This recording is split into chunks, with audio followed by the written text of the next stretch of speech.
Bismillahirrahmanirrahim. Assalamualaikum warahmatullahi wabarakatuh. Innal hamdalillah usalli wa usallimu ala Rasulillah Muhammad ibn Abdullah wa ala alihi wa ashabihi wa mawalah. Asyhadu an la ilaha illallah wahdahu rabbi la syarika lah وأشهد أن محمدًا عبده ورسوله. قال الله تعالى في كتابه الكريم: يا أيها الذين آمنوا اتقوا الله حق تقاته ولا تموتن إلا وأنتم مسلمون. أما بعد، فيا أيها الحاضرون اعلموا أرشدكم الله فإن أصدق الحديث كتاب الله وخير الهدي هدي محمد صلى الله عليه وآله وسلم. اللهم علمنا ما ينفعنا وانفعنا بما علمتنا وزدنا علما. Para hadirin, ikhwati fiddin wa akhwat fillah, rahimani wa rahimakumullah. Alhamdulillah, pada kesempatan ini Allah Subhanahu wa taala memudahkan kita semua untuk bisa hadir di majelis ini. Kita memohon kepada Allah dengan seluruh asma-Nya yang husna dan sifat-sifatnya yang maha sempurna. Semoga Allah Subhanahu wa taala memberkahi apa yang kita pelajari sehingga bertambah iman kita dan semakin semangat kita di dalam beramal saleh. Amin Allahumma ya rabbal alamin. Para jamaah sekalian, sebagaimana yang kita rencanakan, insyaallah taala kita akan membacakan dan membahas satu risalah atau satu kutaib yang berjudul Mi'atu Fiqrah li Tarbiyatil Usrah, 100 ide praktis untuk mendidik keluarga. Risalah ini ditulis oleh Syekh Abdul Latif bin Hajiz Al-Ghamidi hafizahullah ta'ala. Dan para jamaah yang dirahmati Allah, kita pilih pembahasan ini karena sesungguhnya di antara program kejahatan iblis dan bala tentaranya adalah menjadikan rumah tangga kaum muslimin tidak di bawah naungan Allah Subhanahu wa taala dan Rasul-Nya. Di antara program kejahatan syaitan, mereka semua berusaha bagaimana kaum muslimin tidak merasakan kebahagiaan, ketentraman di dalam kehidupan rumah tangganya. Dan sesungguhnya kondisi seperti itu di dalam rumah tangga ini akan sangat-sangat berdampak kepada kualitas dari agamanya, bahkan juga sangat berdampak buruk kepada kualitas daripada dunianya.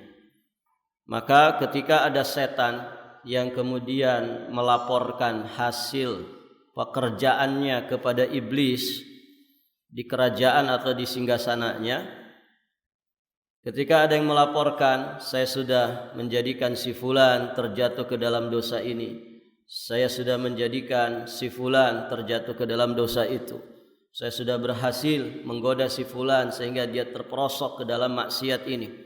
Kemudian ada di antara mereka yang kemudian melaporkan, saya sudah berhasil mencerai-beraikan rumah tangga si fulan, rumah tangganya muslim dan muslimah. Maka setan inilah yang kemudian diapresiasi besar oleh iblis, menunjukkan bahwa para jamaah yang dirahmati Allah, keberhasilan yang sangat besar bagi syaitan di saat dia berhasil menghancurkan rumah tangga kaum muslimin. Karena hancurnya rumah tangga kaum muslimin tadi berdampak buruk tidak hanya kepada urusan dunia, tapi juga berdampak buruk kepada urusan agama. Akan berat rasanya orang itu bisa sholat khusyuk kalau kemudian dia sedang bermasalah di rumah tangga. akan berat rasanya ya seseorang itu bisa profesional di dalam pekerjaan dunianya ketika dia diribetkan dengan urusan rumah tangganya. Banyak orang celaka di jalanan para jamaah. Banyak orang kemudian mendapatkan kecelakaan ya di beberapa tempat. Ternyata usut punya usut gara-gara dia sering melamunkan permasalahan di rumah tangganya yang tidak kunjung ada solusi. Nah, para jamaah yang dirahmati Allah, itu semua merupakan gambaran ya dampak buruk dari rumah tangga ketika tidak dibina ya di bawah naungan Al-Qur'an, naungan sunnah Nabi sallallahu alaihi wasallam. Maka para jamaah yang dirahmati Allah, bismillah, kita akan mempelajari risalah ini. Kita memohon kepada Allah semoga apa yang kita pelajari nanti membawa keberkahan kepada diri kita pribadi, dan semoga keberkahan itu kemudian Allah limpahkan kepada rumah tangga kita. Dan ketika rumah tangga sakinah mawaddah warahmah, maka insya Allah ini akan membawa kepada kebaikan dunia, kebaikan agama, sekaligus juga kebaikan di akhirat nanti. Para jamaah, kita pilihkan kitab ini karena ini kitab yang ringkas, simpel, namun tidak mengurangi bobot maknanya. Baik, banyak sekali ya kitab-kitab berkaitan dengan nasihat untuk rumah tangga. Nah, kita pilihkan ya kitab ini insyaallah taala. Ini hanya isinya poin-poin nasihat saja.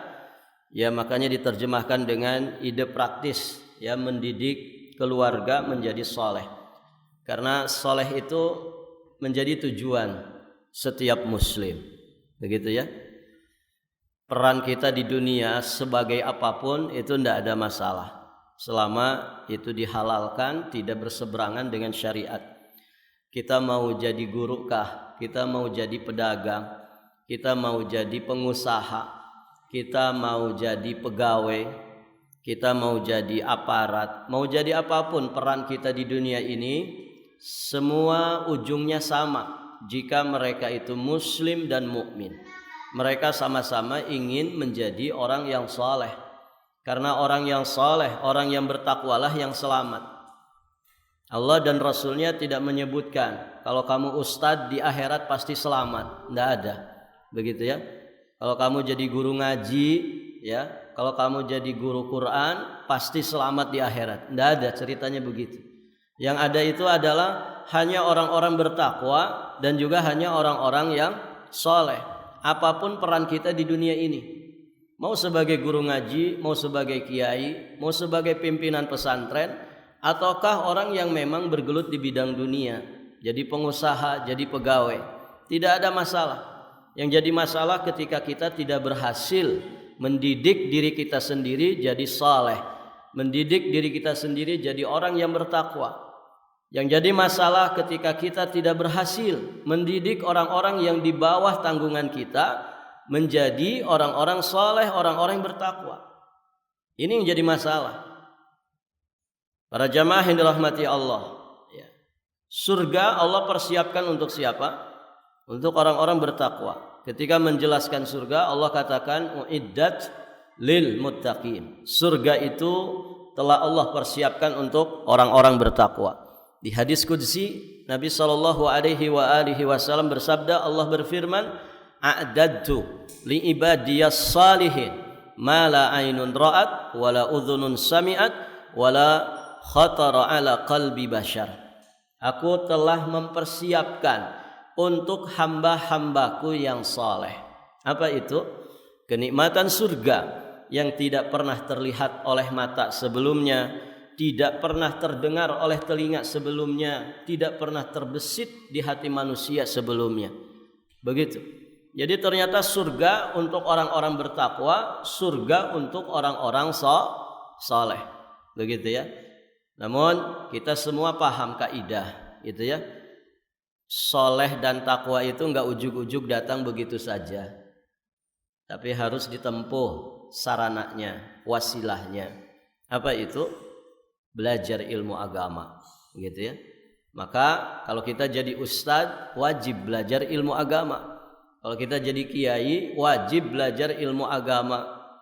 Kalau kita jadi pegawai, kita jadi pembisnis, jadi pengusaha, ya kita jadi petani, kita jadi peternak, ya kita jadi apapun peran kita di dunia, semuanya wajib belajar.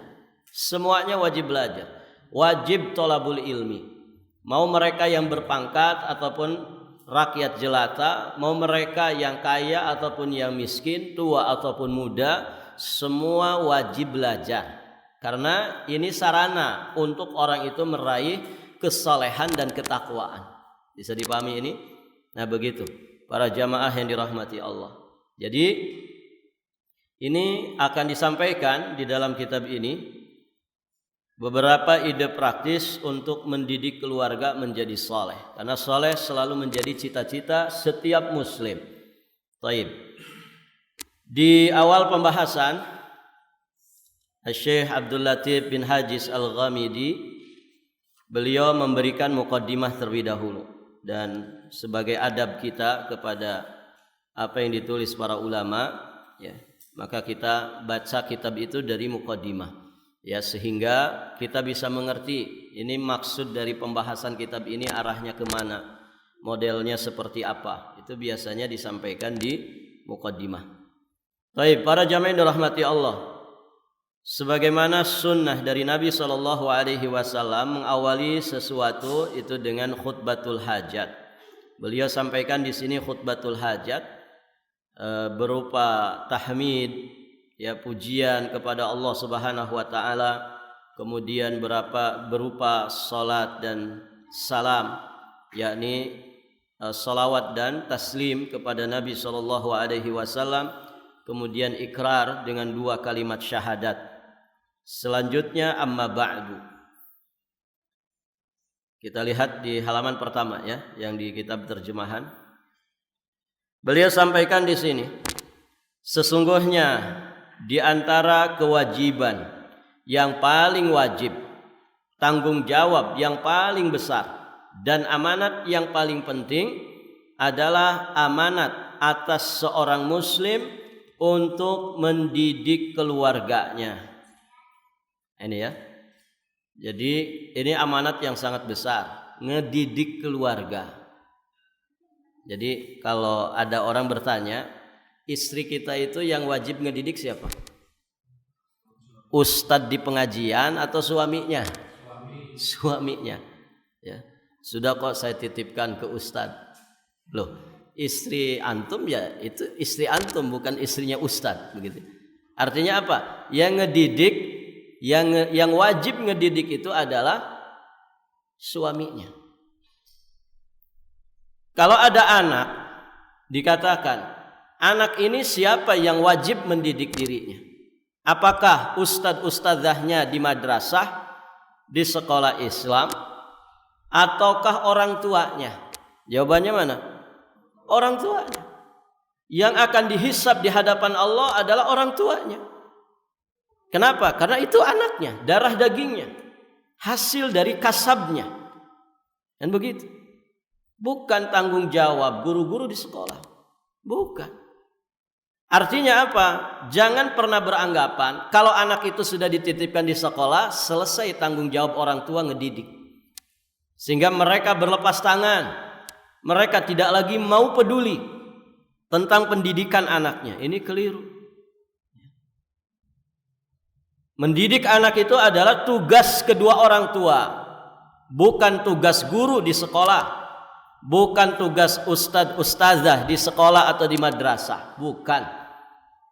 Tetapi tanggung jawab kedua orang tua yang akan dihisab nanti di hadapan Allah adalah kedua orang tuanya. Adapun guru-guru ngaji di madrasah, di masjid, di sekolah, mereka itu para jamaah yang dirahmati Allah sekedar membantu para orang tua ngedidik anaknya. Sekedar membantu, memfasilitasi. Tanggung jawab tetap berada di atas pundak kedua orang tuanya. Maka ini amanah yang sangat besar. Beliau katakan di sini dimulai dari diri kita sendiri. Kemudian orang-orang yang menjadi tanggung jawab kita. Selanjutnya orang-orang terdekat kita, dan demikian seterusnya. Semakin dekat hubungan kekeluargaan, semakin besar tanggung jawab kita untuk mendidik mereka. Nah itu para jamaah. Allah tegaskan di dalam Al-Quran, ya ayyuhalladzina amanu qu anfusakum wa ahlikum nara wa quduhan nas wal hijarah 'alaiha malaikatun ghiladun shidadun la ya'sunallah ma amarahum wa yaf'aluna ma yu'marun. Allah Subhanahu wa taala berfirman yang artinya, wahai sekalian orang-orang yang beriman, peliharalah, jagalah, lindungilah diri-diri kalian dan keluarga kalian dari api neraka. Perintahnya pertama ke siapa? Ke diri kita dulu. Qu anfusakum, jaga, lindungi diri-diri kalian. Baru kemudian dan juga keluarga kalian dari api neraka. Kemudian Allah tegaskan bagaimana api neraka itu. Waquduhan nasu wal hijarah, yang bahan bakarnya adalah manusia dan batu. Penjaganya adalah malaikat-malaikat yang kasar dan keras, yang tidak pernah durhaka kepada Allah terhadap apa yang diperintahkan kepada mereka, dan mereka selalu melaksanakan apa yang diperintahkan. Masya Allah. Para jamaah yang dirahmati Allah, maka seorang mukmin akan takut terhadap azab Allah. Lihat bagaimana bahan bakarnya manusia dan batu. Ya, sangat tidak nyaman, begitu kan? Kita kalau bakar kayu saja asapnya enggak karu-karuan, kan begitu. Jadi polusi, karbon dioksida, gitu ya. Bagaimana lagi kalau kemudian yang dibakar itu batu dan manusia? Kalau yang dibakar itu asapnya tidak nyaman, bagaimana kalau kita ada di dalamnya? Gitu. Nyium asapnya saja tidak nyaman. Nah itu para jamaah. Ditambah dijaga kita. Dijaga maksudnya adalah tidak ada kesempatan untuk kabur dari api neraka. Kenapa? Karena dijaga oleh para malaikat yang punya karakter kasar dan keras. Artinya ini malaikat yang menjaga neraka ini bukan malaikat yang bisa sembarangan dinegosiasi, begitu ya. Makanya di kelanjutan ayatnya, la ya'sunallah ma amarahum wa yaf'aluna ma yu'marun. Mereka itu sangat tunduk patuh melaksanakan perintah. Tidak ada istilah berbuat curang, tipu menipu, mumpung tidak ada atasan. Ya, tidak ada. Malaikat yang menjaga neraka itu malaikat-malaikat yang memang sudah ditugaskan oleh Allah. Mereka tidak akan pernah melakukan kecurangan, tidak akan pernah durhaka kepada perintah Allah. Jadi ini semuanya menutup celah anggapan manusia bahwa siksa neraka itu sama dengan siksa dunia. Bisa dipermainkan, bisa sogok menyogok, licin melicinkan, begitu ya. Atau apapun itu, negosiasi kah, nepotisme kah. Nah, ini tidak ada di akhirat, enggak ada ceritanya yang seperti itu. Malaikat tidak bisa disogok, gitu ya. Lagian disogoknya pakai apa? Ya. Kalau kita mau nyogok penjaga neraka itu pakai apa di sana? Tidak ada sogok menyogok. Jadi jangan disamakan dengan kondisi di dunia. Orang punya duit bisa nyogok sehingga dia bebas dari hukuman, begitu ya. Di akhirat tidak bisa seperti itu. Yauma la yanfa'u malun wala banun. Pada hari tidak lagi manfaat harta dan juga anak-anak. Di dunia harta dan anak-anak sering dibangga-banggakan. Ya, anak saya pangkatnya sekian, pangkatnya ini dan itu, gitu ya. Saya punya orang dalam, begitu kan? Kemudian orang kaya bisa membeli segala sesuatu, ya. Harta dan anak-anak yang sering dibangga-banggakan oleh manusia di dunia ini sering dibuat tameng dan benteng untuk dia selamat dari segala hukuman, dari segala tuduhan. Di akhirat tidak manfaat, kata Allah. Yauma la yanfa'u malun wala banun illa man atallah biqalbin salim. Nah, penegasan Allah ketika menjelaskan neraka, bahan bakarnya, penjaganya, malaikat yang menjaganya seperti apa. Setelah Allah memerintahkan untuk kita menjaga, melindungi diri kita dan keluarga kita, ini menunjukkan bahwa perintah tadi harus serius ya dipraktekkan. Menjaga diri, melindungi diri dan juga keluarga kita dari api neraka. Diri kita terlebih dahulu, kemudian anggota keluarga kita, orang-orang yang di bawah tanggungan kita. Jaga mereka, lindungi mereka dari api neraka. Maka seorang muslim bertanggung jawab tentang mereka ini. Dia akan dihisab terkait dengan mereka. Dia akan dihukum manakala melalaikan pendidikan mereka.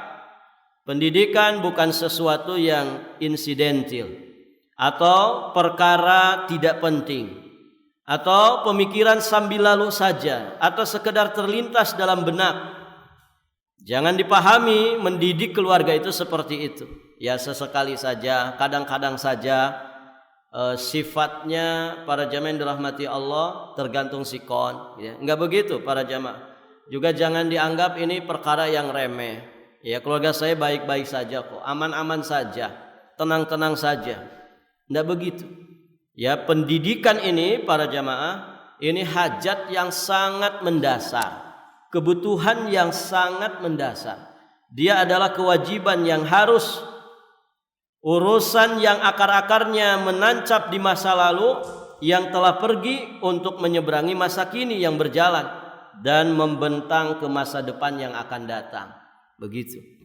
Artinya dia tidak instan. Namanya tarbiyah, namanya pendidikan itu membutuhkan proses, membutuhkan waktu. Kalau proses dasarnya, proses awalnya tidak ditempuh, jangan bermimpi ya di kemudian hari kita sampai kepada level pendidikan yang tinggi. Berat. Ya. Nah itu para jamaah. Antum kalau masuk bela diri kan langsung sabuk atas atau bertahap? Bertahap. Latihannya pun bertahap kan begitu. Jangan tiba-tiba masuk langsung pakai sabuknya sabuk masternya. Ketika disparingkan ya kita KO begitu kan. Semua dari dasar. Semua dari dasar. Artinya apa? Mendidik keluarga itu setiap saat ya. Dibangun pondasi dasarnya. Dikala kita pertama kali menikah dengan istri kita, itu pendidikan harus sudah dipola. Harus sudah dipola. Terus sampai nanti ada anak 1, ada anak 2, ada anak 3 dan seterusnya. Itu harus terus dipupuk pendidikan ini. Kalau tidak seperti itu para jamaah, PR kita akan semakin banyak, PR kita akan semakin berat. Sehingga kalau sekali numpuk seperti itu, ya biasanya tidak maksimal. Maka di sini beliau mengingatkan bahwa pendidikan itu hajat yang mendasar. Dia kewajiban yang harus ditunaikan. Akar-akarnya itu menancap di masa lalu yang telah pergi untuk menyeberangi masa kini yang berjalan dan membentang ke masa depan yang akan datang. Begitu. Jadi akar-akar pendidikan itu harus menancap dulu secara kokoh. Nanti kemudian dia akan tumbuh berkembang dengan sangat baik, tidak gampang tumbang.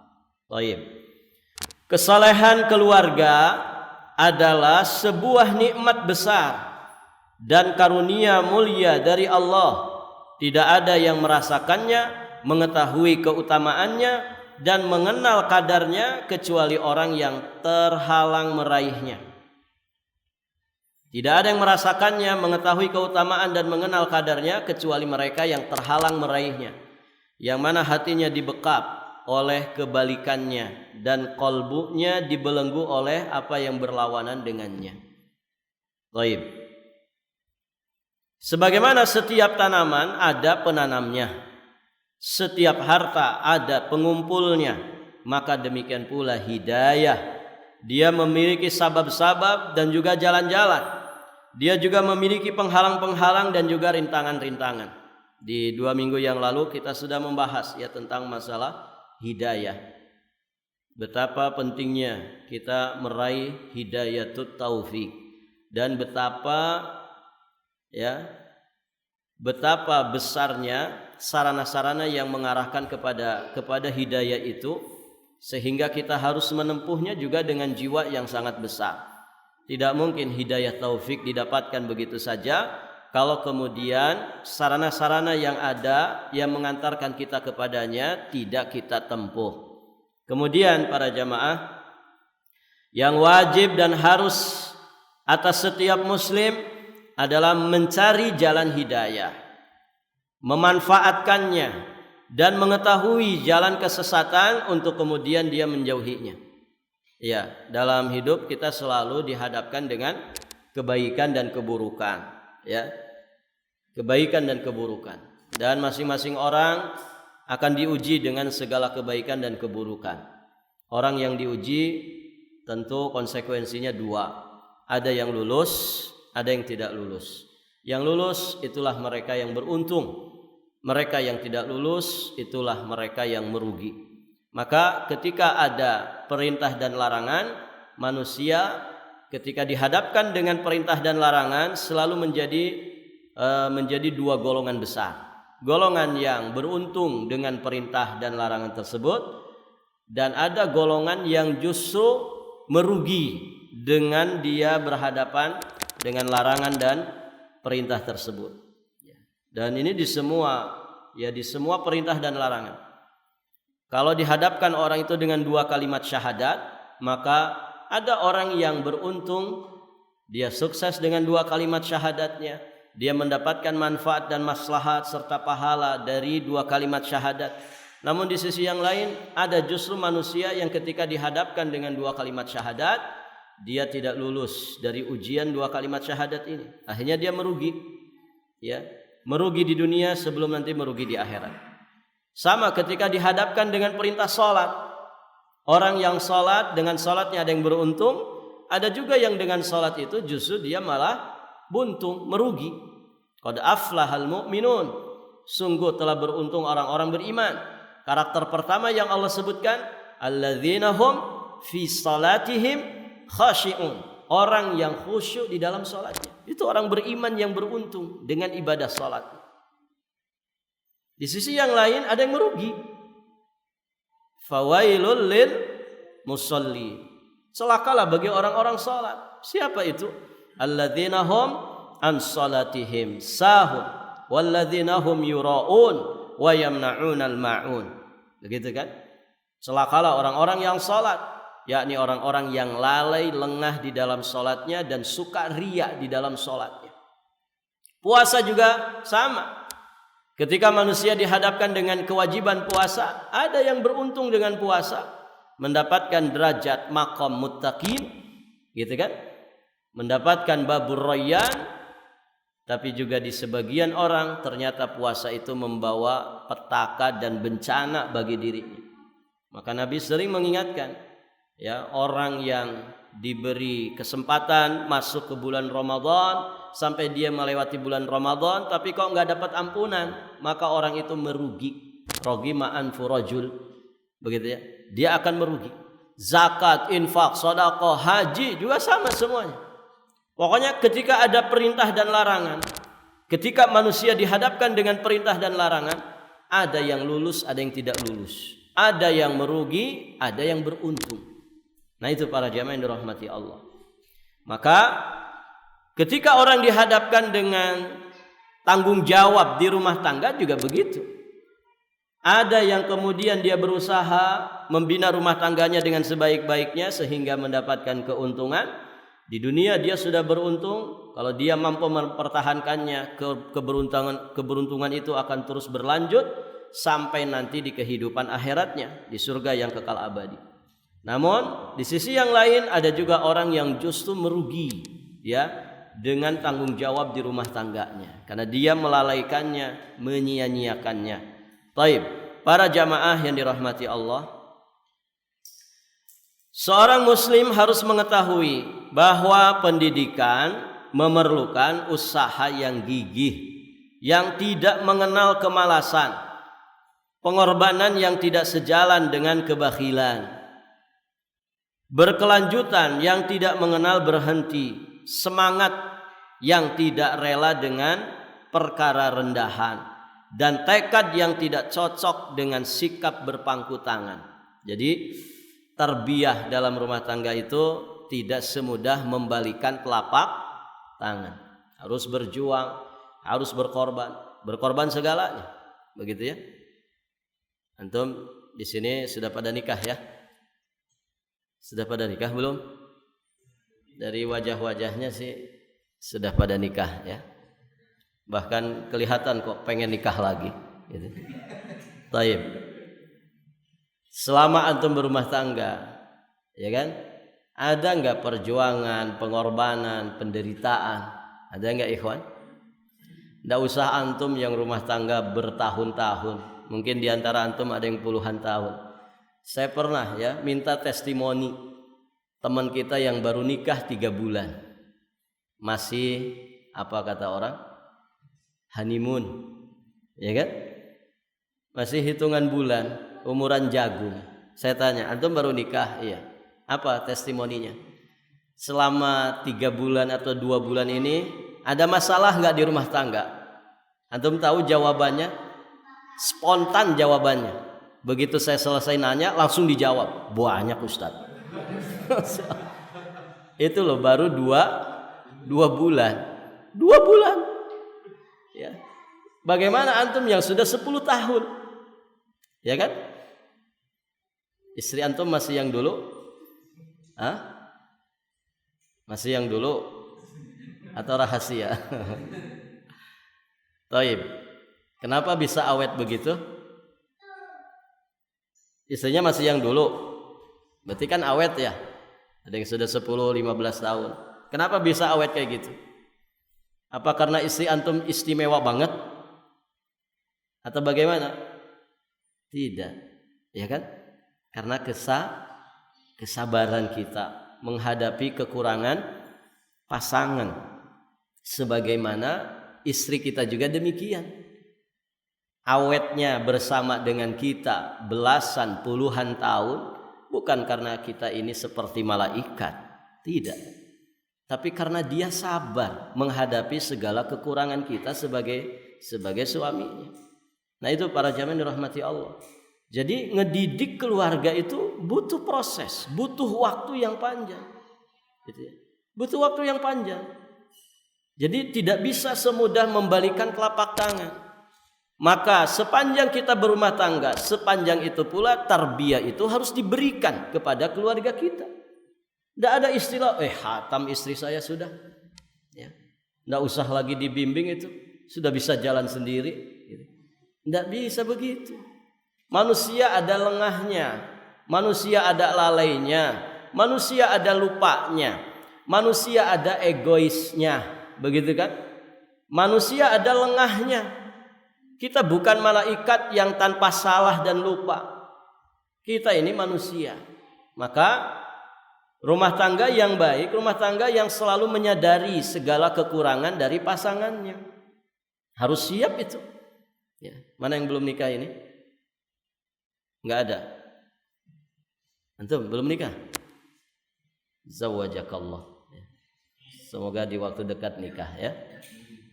Ini tolong kasih tahu yang punya anak perempuan tuh masih ada bujangan gitu.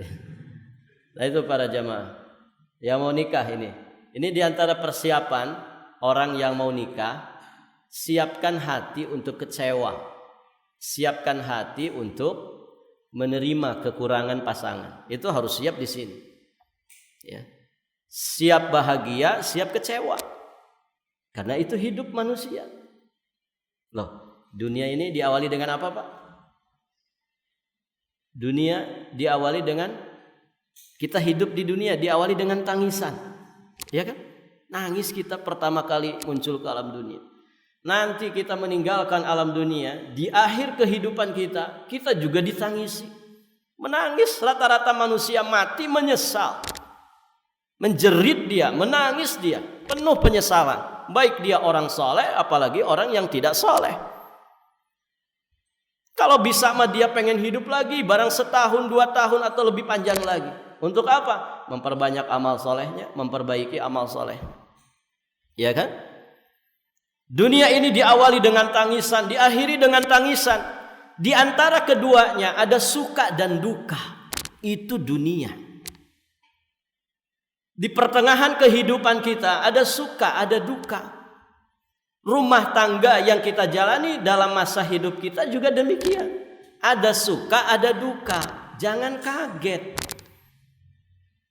Jangan kemudian hati kita nggak siap. Kok begini ya rumah tangga? Kenapa? Karena yang dia bayangkan yang indah-indahnya saja.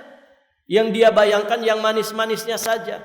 Harapan besar iya, kita ingin rumah tangga itu stabil, harmonis terus. Tapi ternyata pada faktanya sunnatullah tidak seperti itu. Oleh karenanya ada teladannya dari Nabi. Ya kan? Rumah tangga Nabi bukan rumah tangga tanpa persoalan. Ada persoalan. Cuma disitulah hikmahnya. Kita diajari bagaimana bersikap. Ya, dikala rumah tangga kita sedang bermasalah. Nah itu para jamaah yang dirahmati Allah. Jadi harus siap dengan itu. Harus siap dengan itu. Siapapun. Mau itu pihak istri ataupun pihak suami. Walaupun nanti kadarnya masing-masing berbeda. Kadang kesalahan itu dominan di istri. Kadang kesalahan itu, kekurangan itu dominan di suami. Itulah justru hikmahnya kenapa kita bersatu di dalam aqdun sahih. Di dalam akad pernikahan supaya saling bekerja sama menutupi segala kekurangan, menyempurnakan segala kekurangan. Nah itu para jamaah yang dirahmati Allah. Jadi mentarbiyah keluarga itu butuh perjuangan, butuh pengorbanan, korban segala sesuatu. Harta kita korbankan demi kebaikan rumah tangga. Perasaan kita korbankan, waktu, tenaga, pikiran kita curahkan, semua demi kehormatan, kemuliaan rumah tangga kita, dunia dan juga akhirat. Taib. Cukuplah sebagai keutamaannya adalah bahwa seorang hamba memetik pahala dari usahanya mendidik hingga pasca kematiannya, setelah habis umurnya dan terputus amalnya di dunia ini. Nah ini motivasi buat kita semua bahwa ngedidik keluarga itu termasuk amal jariyah. Amal jariyah, amal yang pahalanya terus mengalir walaupun kita sudah tidak lagi ada di alam dunia. Dan ini bekal yang seharusnya kita serius mencarinya. Bagaimana kita punya amal jariyah, amal yang kita rahasiakan antara diri kita dengan Allah, sehingga bisa kita andalkan untuk kita bisa berharap besar, selamat di kehidupan akhirat nanti. Nah salah satunya adalah ngedidik keluarga. Ini amal jariyah para jamaah yang dirahmati Allah. Oleh karenanya Nabi SAW mengatakan, idza matal insan inqata'a amaluhu illa min thalathatin, illa min sadaqatin jariyatin aw ilmin yuntafa'u bih aw waladin salihin yad'u lahu. Bila manusia meninggal dunia, maka terputuslah seluruh amalnya kecuali 3. Pertama, sedekah jariyah, bangun masjid, bangun pesantren, itu sedekah jariyah. Begitu ya. Termasuk menggali sumur, mengalirkan mata air di atas gunung supaya bisa rasakan manfaatnya oleh masyarakat yang ada di lembah, ya. Ini amal-amal jariyah. Wakaf mushaf Al-Qur'an termasuk amal jariyah. Kemudian ilmu yang diambil manfaatnya. Ilmu yang diambil manfaatnya. Kemudian yang ketiga, anak saleh yang senantiasa mendoakan kedua orang tuanya. Masya Allah. 3-tiganya bisa dipraktekkan di rumah tangga enggak Pak? Oh bisa. Tidak ada tempat yang mengumpulkan 3 jenis amal jariyah ini kecuali di rumah tangga. Maksudnya yang paling komplit mengumpulkan 3-tiganya ini di rumah tangga. Begitu kan? Kalau orang nggak nikah, nggak punya anak, waladin salihin berarti nggak ada pada dirinya, ya kan? Walaupun dia bisa ikut berkontribusi membantu para orang tua yang lain mensolehkan anaknya. Tapi anak sendiri nggak ada. Ya. Maka dengan menikah kemudian orang itu mendapatkan anak, berarti peluang untuk mendapatkan jariah ini ada di rumahnya. Ilmu yang bermanfaat yang kita ajarkan kepada anggota keluarga kita. Ini juga peluangnya besar di rumah tangga. Sedekah jariah jelas para jamaah. Kullu kata Nabi sallallahu alaihi wasallam, wa fi imra'atik sadaqah. Satu suap yang kau suapkan ke mulut istrimu itu nilainya sedekah.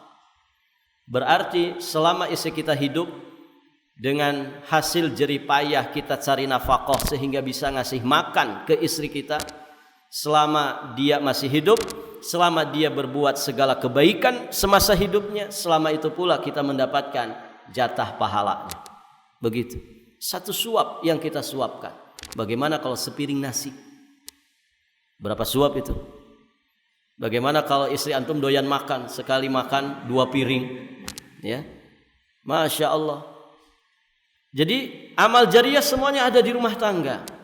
Nabi pernah menyebutkan beberapa model nafkah. Nafkah fisabilillah, nafkah memerdekakan budak. Kemudian nafkah ya untuk fuqara dan masakin. Nafkah untuk istri dan anak-anak kita, untuk keluarga kita. A'dhamuhum ajran, yang paling besar kata Nabi pahalanya adalah nafkah yang kita berikan kepada keluarga kita. Makanya Nabi mengatakan ibda biman ta'ul. Mulailah dari orang-orang yang di bawah tanggung jawabmu. Artinya gini ikhwan, jangan sampai antum menjadi orang yang paling dermawan di tengah-tengah teman-teman antum. Masya Allah, ditraktir begitu kan, sekali traktir 1 juta 2 juta habis, tapi istri dan anak cuman makan tempe tahu di rumah. Nah, tidak boleh begitu ya. Utamakan dulu keluarga kita, berikan yang terbaik kepada keluarga kita terlebih dahulu, karena nafkah kepada mereka ini nafkah yang paling afdal dibandingkan dengan nafkah-nafkah yang lainnya. Taib. Nah, ini amal jariah ya. Amal jariah, 3 amal jariah ini: sedekah jariah, ilmu yang bermanfaat, kemudian anak saleh yang mendoakan kedua orang tuanya. Ketiga-tiganya peluangnya sangat besar di rumah tangga kita masing-masing. Maka ajari anak-anak kita. Saya sering menyampaikan ya di beberapa majelis, masing-masing kita itu harus jadi pendidik minimal untuk istri dan anak-anak kita. Saya sering sampaikan, antum harus punya jadwal ngumpul bareng sama istri antum ya, dan anak-anak antum. Bikin jadwal, kita kajian, kita belajar. Apa yang antum bisa ajarkan ya.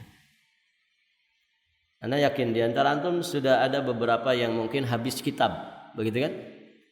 Habis kitab Ushul Salasah, mungkin Qaidul Arba, kitab-kitab akidah yang ringkas-ringkas. Nah, itu coba ajarkan lagi ke istri dan anak-anak. Ayo kita belajar bareng. Siapa ustadznya? Saya. Begitu. Kita belajar bareng. Alhamdulillah Abi sudah belajar ini di majelis anu dan sudah hatam. Ayo kita duduk lagi bareng. Itu sebagai bentuk tanggung jawab kita sebagai suami, kepala rumah tangga. Dan itu para jamaah yang dirahmati Allah, sedekah terbaik, sedekah ilmu. Itu adalah amal jariah, karena ilmu yang kita ajarkan akan dimanfaatkan oleh istri dan anak-anak kita, dan akhirnya menjadikan mereka orang-orang yang soleh soleha, sehingga mustahil kalau kita mati kemudian kita tidak didoakan yang baik-baik, ya kan? Kalau istri kita nggak soleha, kita mati disyukurin, syukur loh mati, begitu kan? Kalau istri nggak soleh. Tapi kalau istri yang soleh, dia pasti mendoakan kita. Walaupun misalkan dia nikah lagi sama laki-laki lain, dia pasti tidak akan melupakan jasa kebaikan suami pertamanya. Istilah orang apa? Cinta pertama itu apa, ikhwan? Apa? Cinta pertama selalu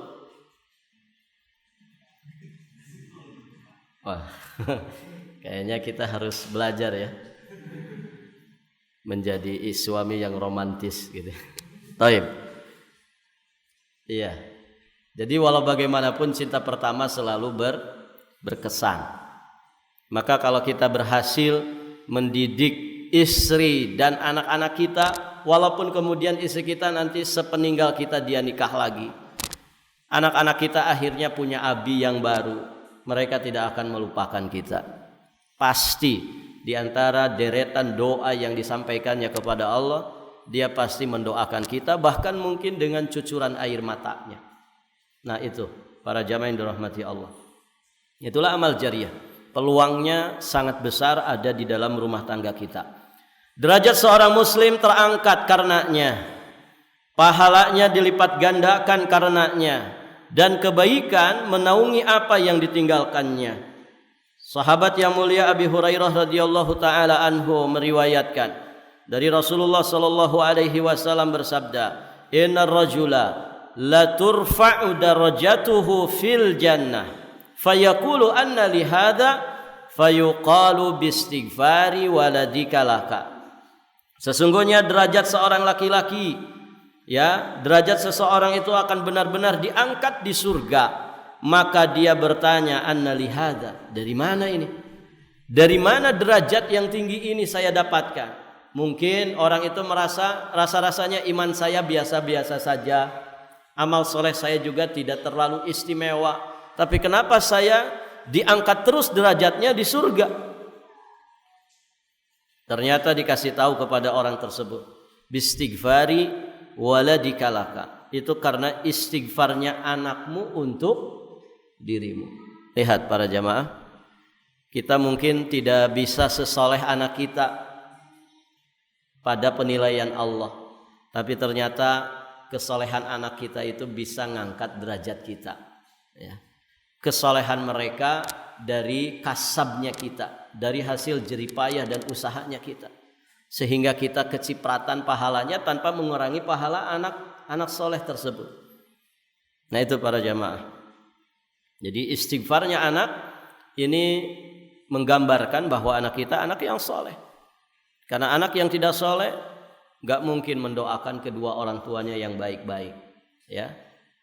Semasa hidupnya saja dia lupa, lalai kepada kedua orang tuanya, apalagi orang tuanya sudah mati, begitu kan? Kan banyak, ya, anak yang kemudian menelantarkan kedua orang tuanya. La salam wala kalam, tidak ada telepon, tidak ada apa-apa. Pelang sebulan, 2 bulan, setahun, 2 tahun, tidak ada informasi.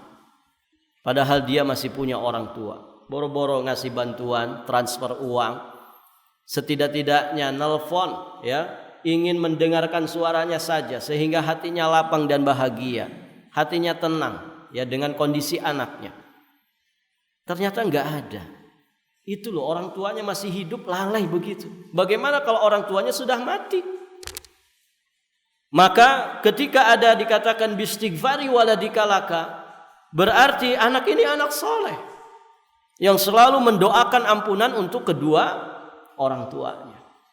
Baik, para jamaah, pendidikan yang baik menyatukan seorang muslim dengan orang-orang yang dicintainya dan juga dengan para kerabatnya di surga nanti, sebagai karunia dari Allah untuknya.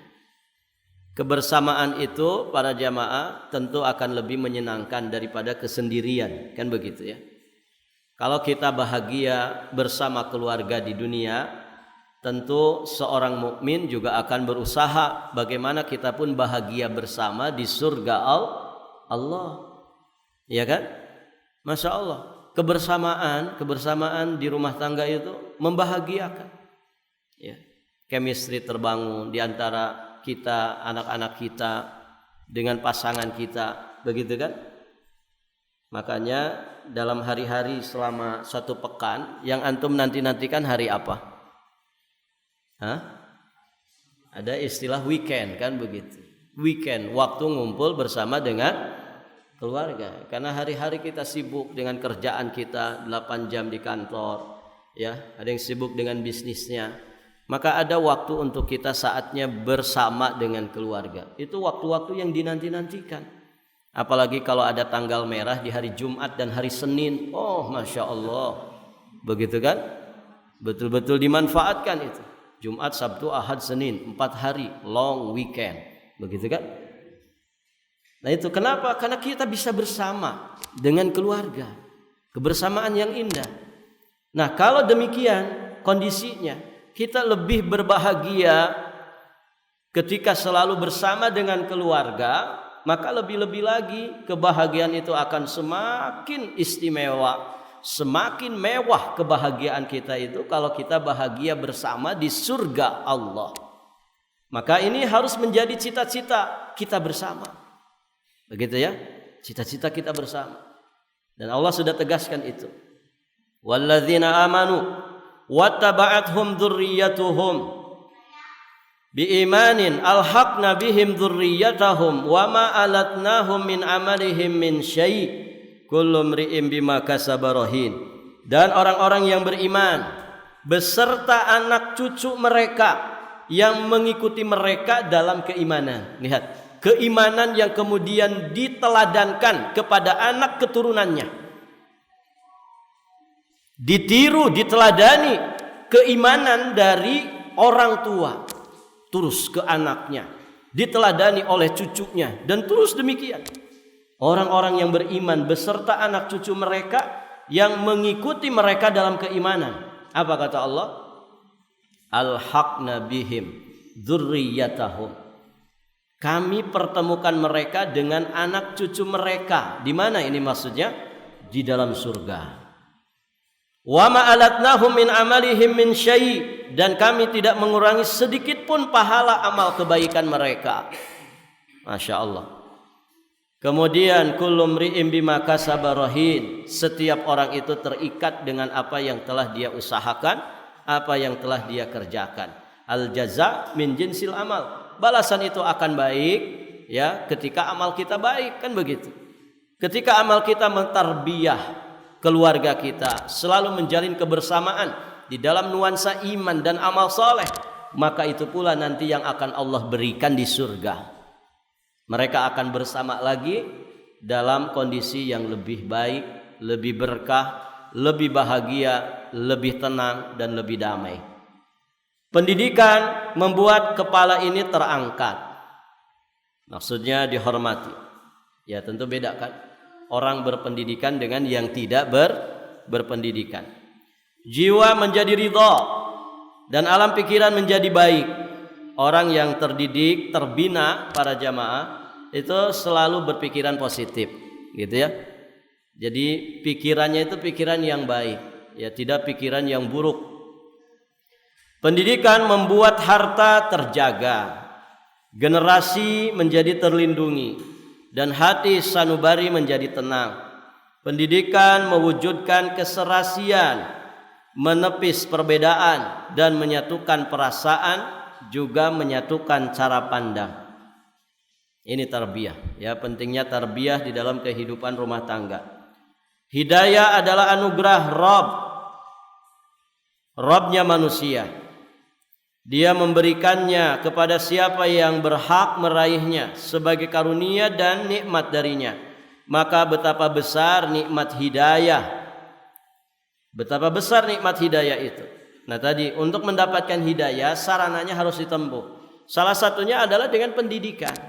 Bagaimana orang mau dapat hidayah taufik sedangkan perangkat untuk mengamalkan hidayah taufik tidak dimiliki? Apa perangkatnya ikhwan? Kalau kita ingin mendapatkan hidayah taufik, kita harus dulu mendapatkan hidayah ilmu, kan begitu. Hidayah taufik itu kan petunjuk untuk mengamalkan ilmu. Orang itu jadi tergerak mengamalkan ilmunya, nah itu berarti orang ini mendapatkan hidayah taufik. Ada penjelasan di dalam Quran dan di dalam hadis bahwa riba itu haram. Didengarkan. Kemudian meresap ke hatinya. Menjadi satu perenungan. Oh ya Allah, ternyata haram ya. Akhirnya kemudian besoknya dia tinggalkan. Benar-benar dia tinggalkan riba itu. Nah ini gambaran. Orang ini sudah mendapatkan hidayatut taufik. Ada orang nggak pernah sholat, ketika dia mendengarkan satu ceramah, oh ternyata sholat itu wajib. Wajibnya itu wajib yang sangat besar. Ancaman orang yang meninggalkannya juga sangat mengerikan. Tersentuh ya hatinya dengan apa yang dia dengar. Berarti itu namanya apa? Hidayatul ilmi. Masuk ke dalam jiwanya. Akhirnya setelah itu tergerak. Oh kalau begitu saya harus sholat. Mumpung saya masih hidup, saya harus tobat dengan apa yang tertinggal selama ini. Akhirnya dia sholat. Akhirnya dia taubat. Nah ini gambaran orang mendapatkan hidayah taufik. Artinya hidayah taufik itu adalah hidayah untuk mengamalkan ilmu. Nah sekarang kalau orang ilmunya nggak punya, nggak ada ilmu pada dirinya, terus apa yang diamalkan? Paham maksudnya? Di sini pentingnya tarbiyah. Jangan bermimpi anggota keluarga kita mendapatkan hidayah, kalau kemudian hidayah ilmunya tidak disampaikan. Disampaikan dulu. Siapa yang menyampaikan? Yang bertanggung jawab untuk itu. Siapa? Suami. Sebagai kepala rumah tangga, sampaikan. Ayo nak kita belajar. Istrinya diajak. Ayo kita belajar. Belajar baca Quran. Ya, sudah ngerti makhorijul huruf belum? Sudah paham sifatul huruf belum? Ayo kita belajar sama-sama. Begitu ya. Kita yang membimbing, kita yang mengarahkan, kita yang mengatur jadwalnya.